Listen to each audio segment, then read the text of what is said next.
एक स्मार्टफोन बनाने के लिए कौन कौन से कंपोनेंट्स की ज़रूरत पड़ती है? Display, processor, motherboards, battery, camera और सबसे मेन सॉफ्टवेयर। क्या हमारे पास ऐसा इंफ्रास्ट्रक्चर है जिससे हम स्मार्टफोन कंपोनेंट्स को मैन्युफैक्चर कर सकें? सो फ्रेंड्स, आज हम इसी के बारे में बात करेंगे। आपका इस चैनल टेक कॉन्वर्ट्स में एक बार फिर बहुत बहुत स्वागत है। एक बात समझिए, स्मार्टफोन कंपनी कभी भी सभी कंपोनेंट्स खुद नहीं बनाती। जैसे प्रोसेसर को क्वालकॉम, मीडियाटेक, इंटेल जैसी कंपनियां बनाती हैं और इंपोर्ट करके बाद में फ़ोन में फिक्स किया जाता है। कुछ कंपनियां हैं जो खुद के प्रोसेसर बनाती हैं, जैसे हुआई का किरिन। ऐसे ही कैमरा सेंसर सोनी या सैमसंग का ज़्यादातर होता है। डिस्प्ले भी अलग अलग मैन्युफैक्चरर बनाते हैं और फ़ोन में फिक्स किया जाता है। तो क्या ये सब इंडिया में पॉसिबल है?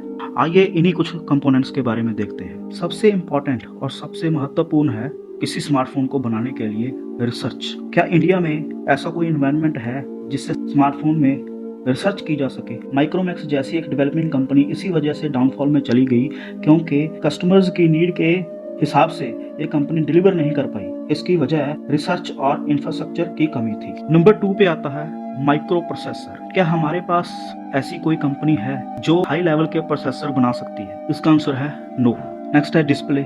हमारे पास डिस्प्ले मैन्युफैक्चरर्स तो है, लेकिन उस लेवल के नहीं है जो चाइनीज मोबाइल को बीट कर सके। और आगे आता है कैमरा। हमारे पास ऐसा कोई इंफ्रास्ट्रक्चर नहीं है जो चाइनीज और दूसरी कंपनियों के कैमरों के आसपास भी पहुंच सके। इन सभी डिपार्टमेंट्स में इंडिया बहुत पीछे है। यहाँ पे सबसे पहले एक एनवायरनमेंट बनाना पड़ेगा जिससे कम से कम स्मार्टफोन की रिसर्च और डेवलप की ओर धीरे धीरे बढ़ा जा सके। चाइनीज कंपनी ने हमें लो प्राइस में हाई क्वालिटी के स्मार्टफोन्स प्रोवाइड करवाए और कम से कम 10 सालों से ये हमें प्रोवाइड करवा रहे हैं और हम यूज कर रहे हैं। ये हर महीने एक नई टेक्नोलॉजी के साथ और हर प्राइस सेगमेंट में इनका फोन अवेलेबल है। हमें इनकी एडिक्शन हो चुकी है। आप माने या ना माने, हम इसके एडिक्ट हो चुके हैं। हम कह तो देते हैं बाइकआउट चाइनीज प्रोडक्ट, लेकिन पिछले सालों में हमने इंडियन मार्केट को डेवलप करने के लिए क्या किया? अमेजिंग तो तब होता जब हम खुद के ऐसे स्मार्टफोन डेवलप करते जो इन कंपनीज को टक्कर देते, तो शायद आज कहानी कोई और होती। बाइकआउट चाइनीज स्मार्टफोन की बजाय हमें अपनी इंडस्ट्रीज की ओर भी ध्यान देना चाहिए। सीरियसली आप खुद सोच कर देखें कि अगले 10 सालों में हम कहाँ होंगे। अगर थोड़ा बहुत भी इन कंपनीज के करीब पहुंचना है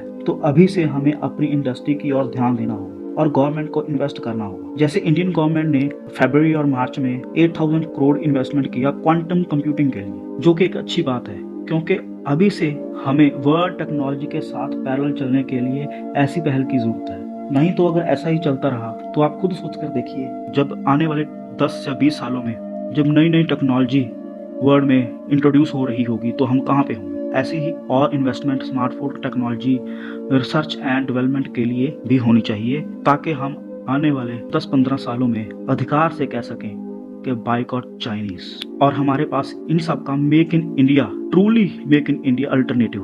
तो फ्रेंड्स, यही था आज के लिए।